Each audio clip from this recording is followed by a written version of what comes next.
Before we deep dive into details, let's understand what is events in Adobe Commerce. So in Adobe Commerce, events are crucial part of observer design pattern, allowing developer to execute custom code when specific actions occur in the system. So events are triggered when a particular action happens, such as a customer places an order, a product is added to cart, a customer logs in. So these are different events, and using the observer design pattern we can inject specific functionalities when these events are getting executed. Now we have understood what is events and observer in Adobe Commerce. Let's understand what is the importance of AppBuilder integration with the Adobe Commerce event. Let's understand the order sync in the current Adobe Commerce in a traditional system. So what happens? A customer places an order in the Adobe Commerce. So once the order has been placed, so Adobe Commerce is responsible for publishing the order data to the ERP, and then the ERP send the response back, and the parsing, reading those data and updating the information back to the database, notifying the customer that the order sync has been completed, or the order status has been changed. So everything is done from the Adobe Commerce server itself. So there are some challenges in this approach. We have seen that when the commerce is implemented as a monolithic application and there are a heavy traffic in the environment, and there are several indexing process and the cron jobs, backend CLI commands are running all together. So this kind of data sync to the external system and basically the different cron jobs, so those creates a significant increase in server load, so which eventually create a performance issues in the production side. So how we can overcome this using AppBuilder? So this is the approach using the AppBuilder and Adobe IO basically. So what happens? Customer place a order. So once the order has been placed, the order data is published to the Adobe IO. So from Adobe IO the data goes to the AppBuilder, and then the AppBuilder action get executed, and AppBuilder action receive the order data, and those order data are published to the ERP, and then it gets synchronized, and the AppBuilder action, which is a Node.js application or Node.js app, receives the success or failure message, and this message basically getting updated back to the Adobe Commerce using the bulk async API REST endpoint. Also for customer notification and log, all those things we can send directly from the AppBuilder itself. So the basic advantage here, you can see the entire operation connecting to the ERP system, publishing data to ERP, reading the data from the ERP, reading the ERP response, parsing those things. So those all operation happening outside the Adobe Commerce infrastructure, and those are moved in the AppBuilder. Finally, only to update the database, Adobe Commerce database, we are calling Adobe Commerce REST bulk endpoint, which is message queue driven, which is asynchronous process, and using that we are updating the database basically, and rest of the operations are happening in the AppBuilder. So there are two advantages in this approach. One is we are offloading heavy process, moving heavy process outside the Adobe Commerce, and eventually we are reducing the server load on the Adobe Commerce server, and we are reducing the consumption of the memory and the process of the Adobe Commerce server. And using this basically, as if we able to successfully implement this, we have more memory and more processing powers in the Adobe Commerce core servers, and which can be utilized for processing the front-end request or GraphQL request or other operations, and this will basically give us the performance boost. So this is the crucial point why App Builder is getting promoted by Adobe, and why we should rethink when we are developing something, and why we should rethink proposing like App Builder to develop the solution. Now we understand the theory part. Let's explore the same functionality in a working demo. Let's understand the setup process. So in the commerce end, first we have to install the eventing module. So if you are with 2.4.4 or 2.4.5, you have to explicitly install commerce eventing using the composer. If you are already with 2.4.6 or later, commerce eventing module is as part of the core. So before proceeding, you make sure this commerce eventing module is present according to your version. Next, you have to ensure that these 4 modules are activated. So if you have installed the commerce eventing module or it is part of the Adobe Commerce core, make sure config.php, these all modules are marked as 1. Next step, in the developer console, we have to log in and we have to create a project. We have to create a project from the template, and we have to select App Builder. We have to provide a project name, app name, standard procedure, and then we have to create a project. So for this demo, we will be using the staged workspace. So under the stage workspace, next step is that we have to add 3 services: IO events, IO management API, Adobe IO events, and for Adobe Commerce. So these services you have to add one after another. So in the workspace, you will get an option to add services, and from there you have to add those services. Next part, you have to download the workspace configuration. So in your workspace, basically if I open the workspace, so in your workspace, stage workspace, basically there's an option to download all. So this will download a JSON file which will have all the configuration related to your stage workspace. So those configuration, as a next step, what we have to do is that we have to configure in the Adobe Commerce dashboard. So you have to log into the Adobe Commerce admin and navigate to this path called Adobe Service, Adobe IO Events, General and Configuration, and the entire content of the JSON file that you have downloaded in the previous step, you have to put it in the Adobe IO Workspace configuration. Then you have to provide a unique instance name, and after that you have to do a save of the configuration. So right now you see the create event provider, this is disabled, but as soon as you have added the unique instance name and IO configuration workspace has been added, this button would become like active. So in that button, basically you have to click on that, and then you have to provide a provider details label and the description.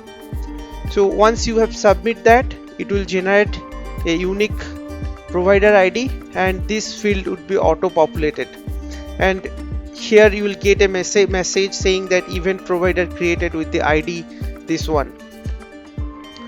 So after that, the last step in the Adobe Commerce configuration is that in the Adobe Commerce admin configuration, we have to activate the commerce eventing. So here you have to make these things enabled, and merchant ID and environment ID you have to put unique and save the configuration. And as an optional part, you can try out the test configuration. So if everything works correctly and you have followed exact all the steps, this should give you a success response. After that, basically what you have to do, so till now you have created a app builder project in Adobe Developer Console and the Magento Adobe Commerce admin panel also you have configured basically the Adobe Commerce know which app builder project it need to connect. So those things are already set it up. Now we have to set up like when Adobe Commerce should publish the data to AIO. To define the events, there are several ways. So we can define the events in config.php, env.php. I can also put etc io events.xml. I can run the command event subscribe and provide the input parameter, or if I want to create a new module and in that etc io events, there also I can define the events.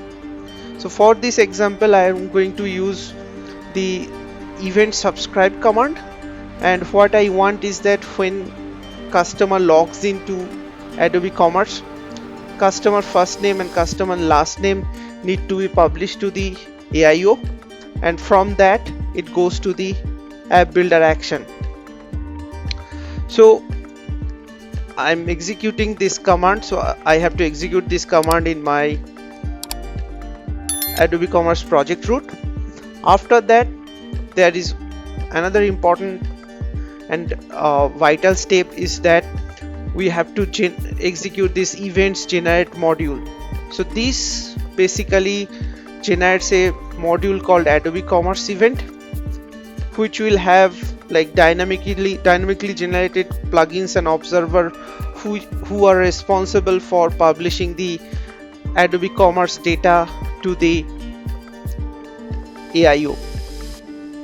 So after I execute the event generation module, I have to activate Magento Adobe events. So in my case, let's get it confirmed that this module is present in my config.php. Yeah, so this module is present and it is marked as 1. After that, what I have to do is that I have to run a setup upgrade and di compile. So make sure you execute these two steps. Without this, the functionality will not work. Okay, so next step is to set up the app builder project in my local. So what I'm going to do is that in my one of my directory I'll run AIO login. I log into the credentials using the credentials I have, and then I select the AIO console project select and AIO console workspace select, and basically what I do is that AIO app init command I execute to create the basic app builder project structure and bootstrap the application. And during the application setup, app builder application setup, I have to select the template called the app events generic template. So once I have done that, my app builder project would be set up in my local, and my app config.yml file possibly will look like this. So this is my action, app builder action, which would be receiving the Adobe Commerce data, and it is basically we have to use this app builder action to configuration. So and finally we have to do AIO app deploy so that this app is deployed in the AIO or Adobe IO runtime. So once this is done, so next step would be define a events in the app builder. So in the app builder interface under the workspace, you have to click add services, and then you have to select event, and when you select event, you will see that there is an option called commerce event. And once you select the commerce event, as a next step, what you see is that the event that you are trying to register basically. So in my previous step, if you recall, I was trying to uh, set up the customer login event. So in this list, I'm expecting that customer login should be displayed. So I select that, and then I move to the next section. So there I'll get a 3 option, like option 1 is the webhook, option 2 is a runtime, and option 3 is the Amazon event bridge. So I'll select the option 2, and here I have to select the generic action that I have created in the last step when we are building the app builder. So once this is done, our setup is ready. One last thing that we have to do is that in Adobe Commerce instance, the cron job is running, and we have to start to consumer which should be responsible for publishing the data to the Adobe IO. One is commerce, eventing, event publish, and another is async operation all. That's all in the setup process. Now just I want to review those things. So these are the 3 services: Adobe IO Management API, Adobe IO Events for Adobe Commerce, and Adobe Events. Those things are there as a service. Then as an event, I have customer login info. So here if I click event registration, here you can see that I have selected customer login, and then in the option 2 in the runtime I have selected my actions, so that which is basically will receive the order data or the login customer data. And in the commerce end, I have already set it up the workspace configuration. I have added one instance ID. I have the unique provider ID, and also the commerce event has been activated. And here we can see that test is getting successful. So that includes everything. So my system is totally ready to do the testing. So now what I'm going to do is that let me log in to the system. So the expectation is that when customer logs in, his first name and last name would be published to the Adobe IO, and from there it goes to the app builder action. So I have logged in. Now I go to the my workspace, project workspace, and I go to the runtime. So in the runtime I see that my actions are getting displayed, and if I now go to the insiders, it shows the data published that is happening from my Adobe Commerce instance. I go to the events called customer login information, and here I go to the event browsing.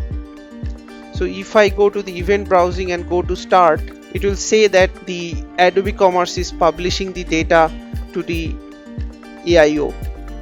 And if I go to the debug tracing, here you can see that there are logs which are indicating that from the commerce we are receiving the data.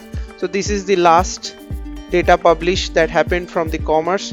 If I go here and if I just copy the payload, and if I do a JSON beautify, you will understand that this is the commerce data it is receiving.